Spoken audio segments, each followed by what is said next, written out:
हरि ओम वासुदेवाय नमः। भगवान श्री विष्णु के आशीर्वाद से आज एकादशी माता के विशेष कि हर एकादशी के व्रत को पूजा को अपने आशीर्वाद से अच्छे बनाती है। ये है कहा जाता है बिना एकादशी माता के कथा एकादशी पूर्ण प्राप्त नहीं होता है। अगर कथा नहीं सुनता है तो जो व्यक्ति उनकी कथा सुनता है वो श्रद्धा प्रेम से उसके व्रत करता है, वो समझ पाप के नाश हो जाती है, मुक्त हो जाती है, साथ साथ जीवन में शांति सुखों से मिल जाती है।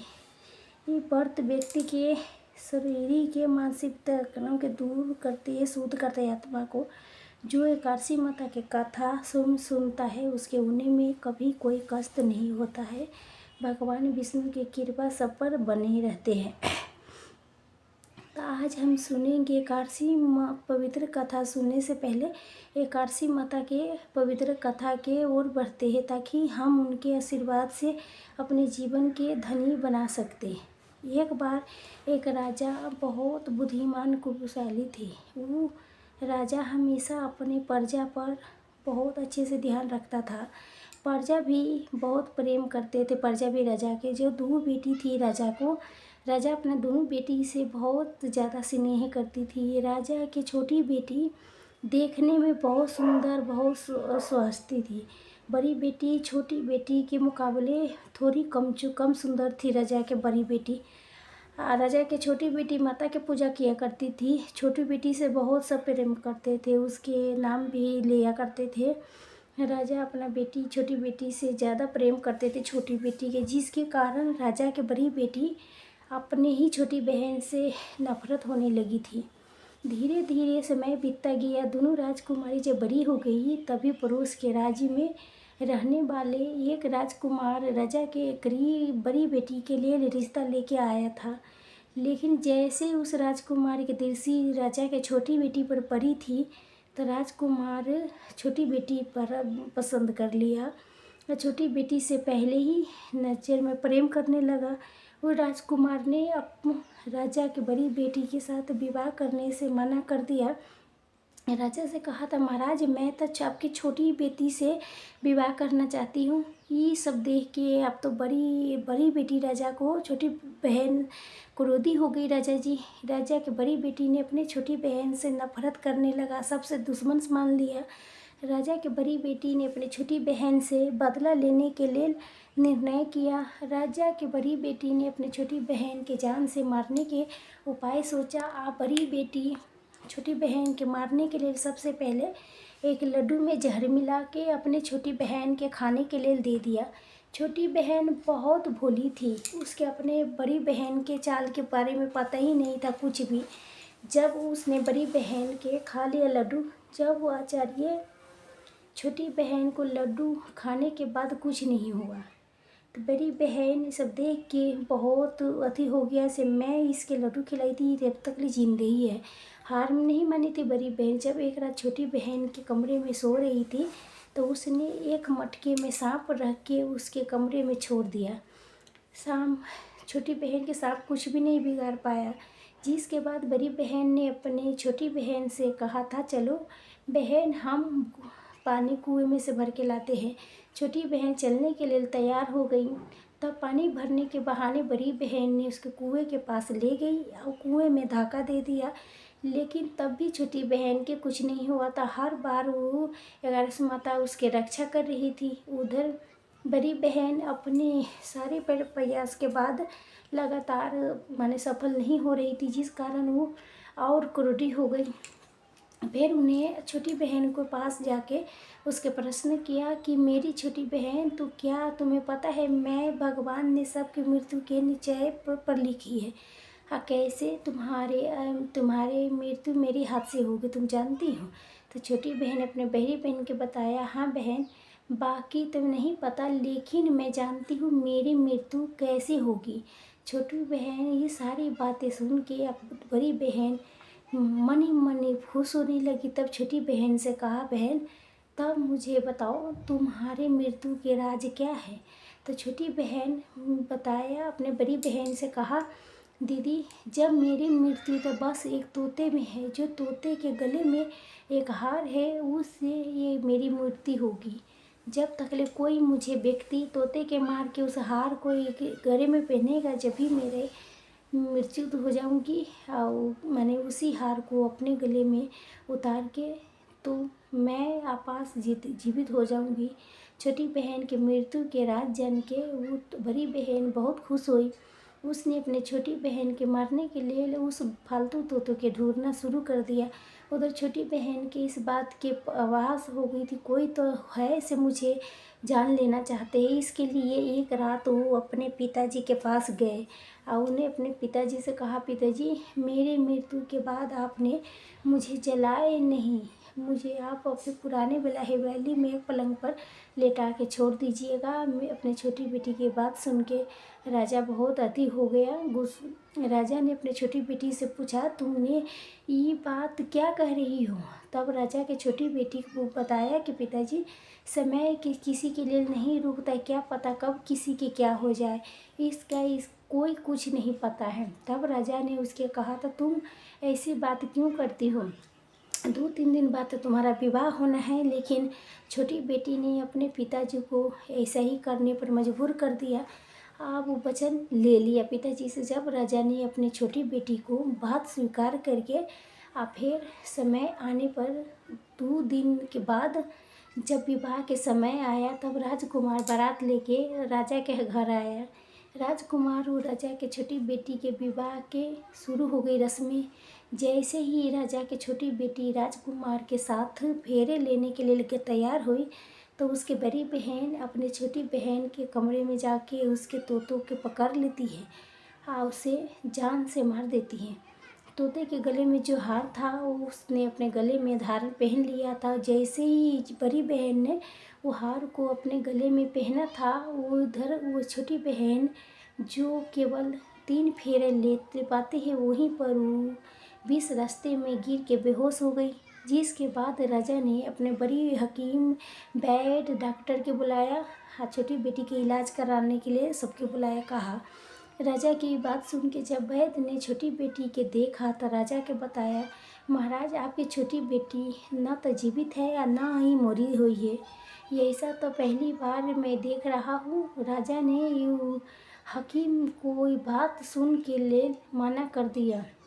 उसे कहा, सही तुमने ये बात किसी के बाहर बताई तो हम तुम्हें फांसी पर लटका देंगे। राजा ने ये बात अब अपनी छोटी बेटी को पुराने महल में ले जाके एक पलंग पर लेटा दिया और फिर वहाँ पर कुछ सैनियों के खड़ा कर दिया। उसके बाद राजा आपस अपने महल में आ गई। आके इधर राजा के बड़ी बेटी अपने पिताजी के पास आई, कहने लगी, पिताजी अगर ये विवाह पूरे नहीं हुआ है तो आपकी इज़्ज़त के क्या होगा, ज़रा सोचिए। अगर कहे तो मैं आपके इज़्ज़त के बचाने के लिए राजकुमार से विवाह करने के लिए तैयार हूँ। राजा अपने बड़ी बेटी के शरीर के बारे में कुछ भी नहीं जानते थे, तो उसने बड़ी बेटी की बात मान ली। तब राजा ने अपने बड़ी बेटी को शादी छोटी के कपड़े आभूषण पहना के मंडप में भेज दिया था। तब भी किसी की बात के पता नहीं चले। विवाह छोटी बेटी के बड़ी बेटी के साथ हो रहा है, किसी के पता नहीं चला। ये तो राजा की छोटी बेटी नहीं है, बड़ी बेटी है। तो बड़ी बेटी राजा के हैं। अब राजकुमार ने राजा के बड़ी बेटी से विवाह करने से मना कर दिया। जब सभी लोग ने राजकुमार के मजबूर करने के लिए राजा की बड़ी बेटी से बच्चे हुए फेरों को पूरा करा दिया और फिर विवाह पूरे हो गया।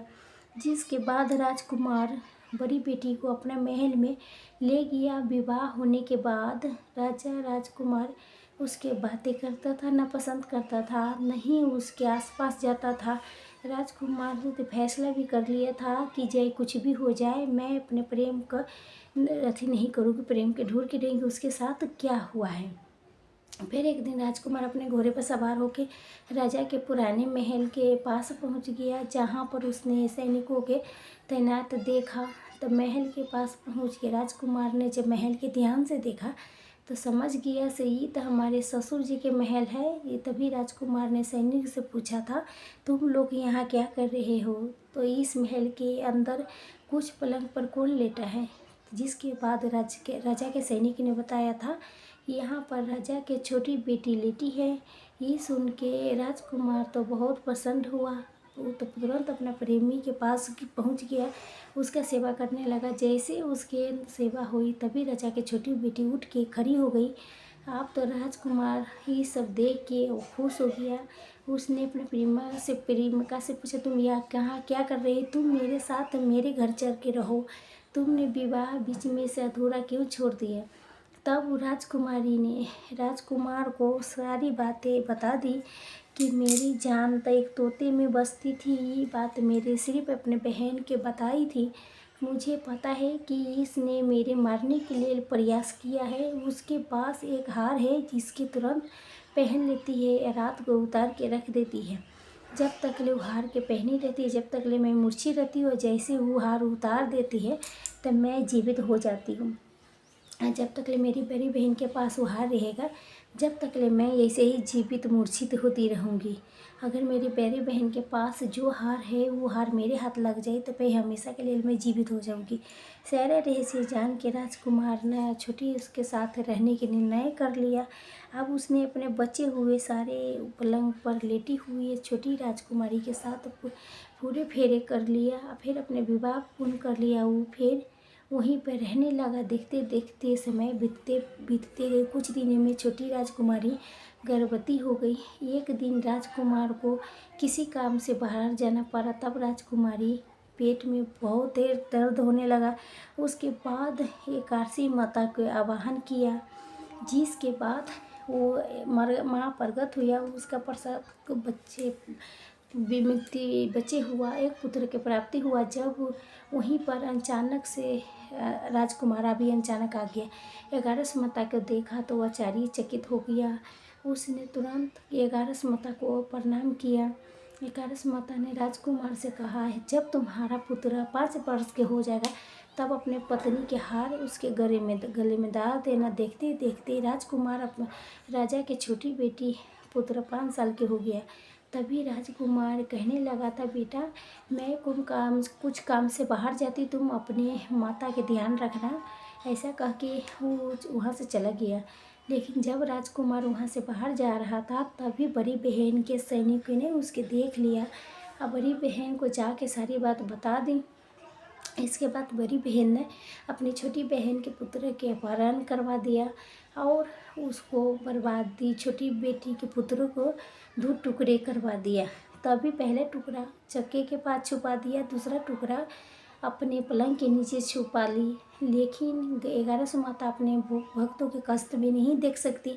तभी वो अपने भक्तों के दुख दूर करने के लिए एक भिखारी के रूप धर के बड़ी बहन के पास गई, जिसके पास वो वहाँ पर बहन भिक्षा मांगने लगी। तो बड़ी बहन ने अपने नौकरों से कहा था कि जाके भिक्षा दे दो। लेकिन जैसे ही नौकर के 11 माता को भिक्षा देने के लिए लाई तो तभी माता ने उसके मना कर दिया। कहने लगा से मैं तो तुम्हारे महारानी से भिक्षा लूँगी।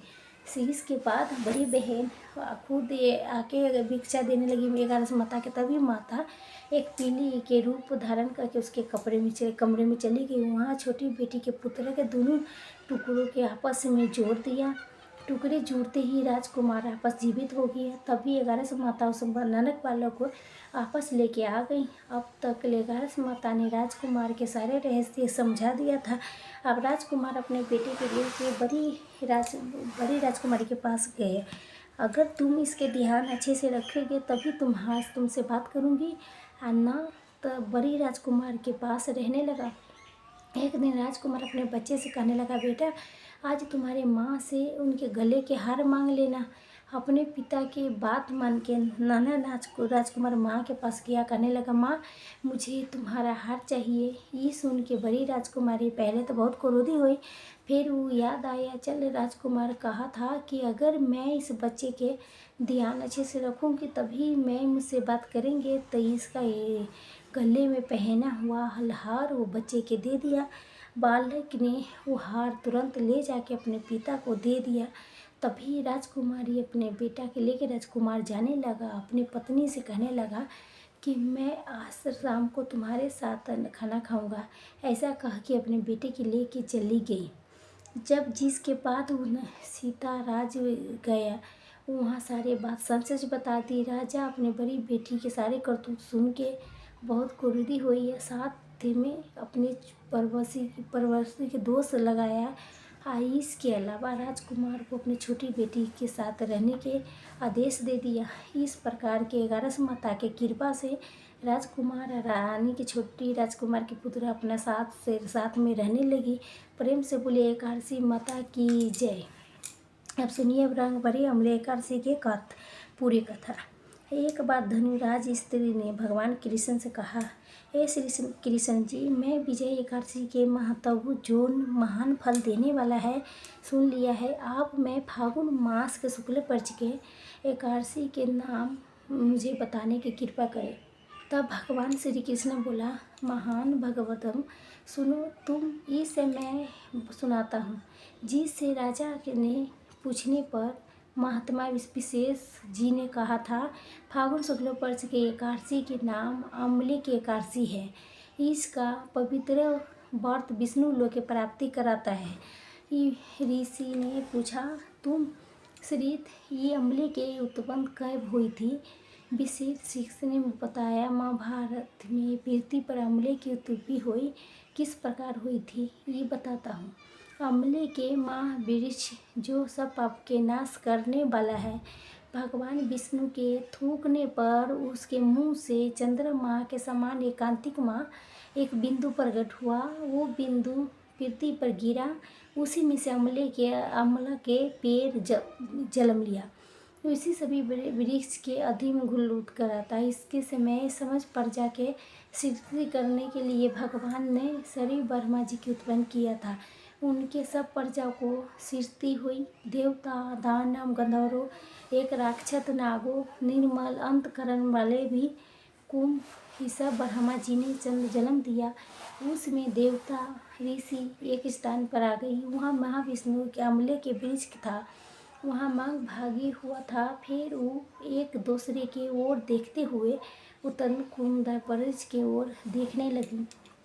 खड़े खड़े सोचने लगा कि पलक पाकर रखे वृक्ष के तो पिलक गिर रहा है जो सभी के हमारे परिचिति है।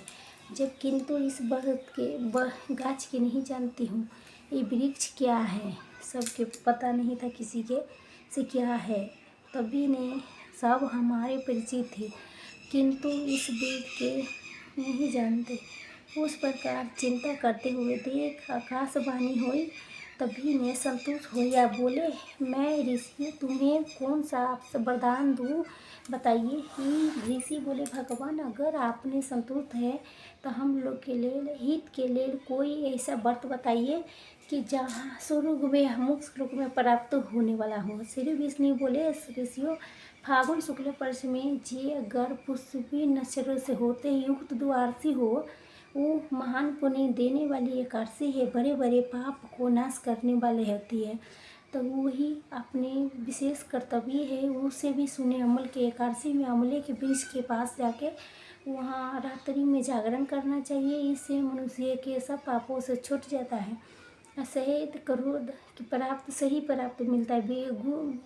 इस व्रत में ज़्यादा सबसे उत्तम व्रत है जैसे मैं बताया हूँ। ऋषि बोले, भगवान ये व्रत की विधि भी बताइए, कैसे पूर्ण होता है, इसके देवता नमस्कार मंत्र कौन कौन है से भी बताइए। तभी उस समय स्नान दानी कैसे किया जाता है, पूजा के कौन से विधि है, उसके लिए मंत्र क्या है, ये सब बातों के अधिक तरफ वर्णन कीजिए थे। तभी भगवान विष्णु ने कहा, देवियों, ये व्रत को जो उत्तम विधि है वो सुनो।